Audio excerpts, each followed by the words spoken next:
Hey there troops, it's me TheTacticalBrit, and recently I've been playing World War III, or at least trying to, considering there have been a few rocky server issues.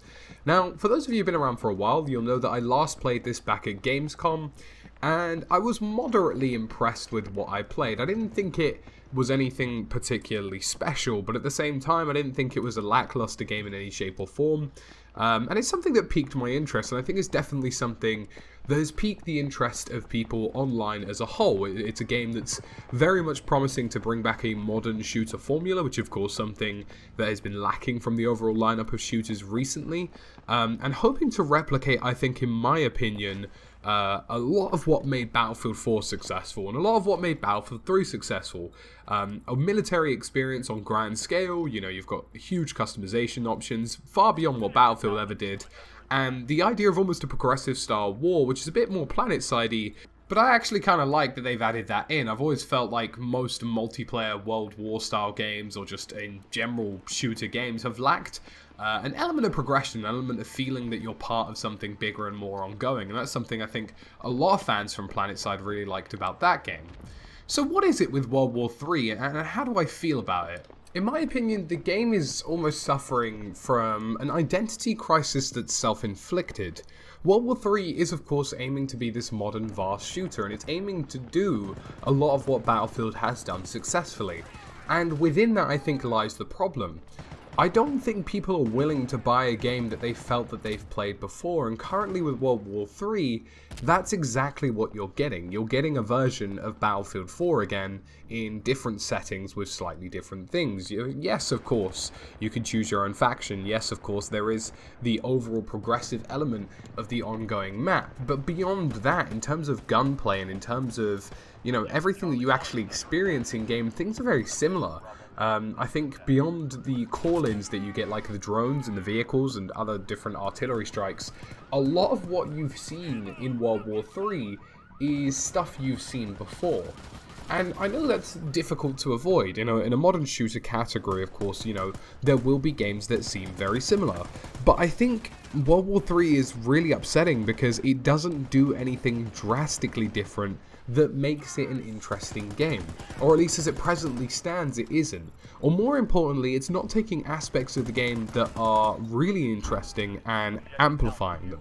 For example, the idea of a progressive war does, in my opinion, sound really interesting, and I kind of hope that they develop this world map that they've got in the game at the moment and really show that this is going to be some kind of ongoing conflict as opposed to feeling like you're just going round for round. I'd really like to be able to see the impact that my character has in a given match and what that match has as a given impact for the rest of the game. I think this is something that the game is struggling with quite heavily at the moment, because in terms of general gameplay and what I've experienced so far, I can safely describe it as feeling like Battlefield 4, but a lot more clunky. There's elements of the game that don't really fit right. There's parts of the game that seem very strange. To give you a few examples, the movement system feels very weird. Sometimes you feel like you're running on air, other times you feel like you've got a fridge attached to you, depending on what kind of heavyweight class you are. The free look system feels very unnatural. Your character just sort of darts his head around at the speed of light in any given direction. There doesn't seem to feel like a weight to your character. Your character doesn't really sort of possess a physical weight, so to speak. It doesn't feel like your character reacts to the environment. It's really hard to explain what I'm getting at here, but in terms of like running around, you don't feel like your character's actually there. It's almost like a Quake style game, or like Doom. You feel like your character's just sort of floating a bit. And I think that's more a sound design and visual thing than anything else, but it definitely is something that's bothered me. Alongside that, there's just the general fact that the map design doesn't seem that great. First of all, for some reason, grey seems to be the overall theme. But beyond that, there's just vast open spaces that lack cover, and the places that do have cover seem to be very hashly put together. They have very minimal entries, very minimal exits, and it feels like, you know, you go from a game of big vast open spaces to Rainbow Six really quickly. And I just don't think that the game offers anything that Battlefield 4 didn't.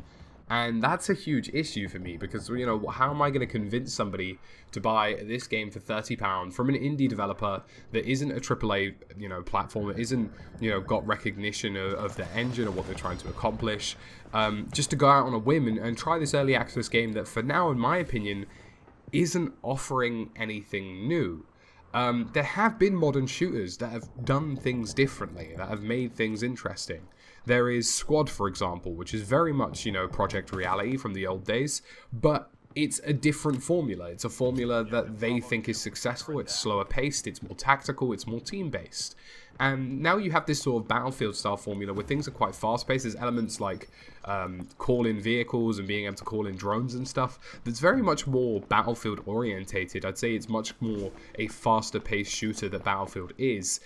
But it doesn't do anything different. It doesn't do anything awe-striking. And I think the most interesting element of the game right now is the vast open world map that they're planning to do things with. But even that doesn't seem to be very interesting. And yes, I'm all here for the customization system. They seem to have a lot of depth in that department. They want to be doing lots of things with it. But it just isn't enough. It isn't enough to turn heads at the moment. And I think that's the big concern. So troops, that's it for my opinion at the moment. I will continue to cover World War III. I do believe that this game has a lot of potential, and I do believe that it can bring something to the market. I'm just interested to see what direction it takes over the coming weeks and months during early access, and what the final version is actually going to look like. As always, thank you for watching, and I'll catch you again soon in another video.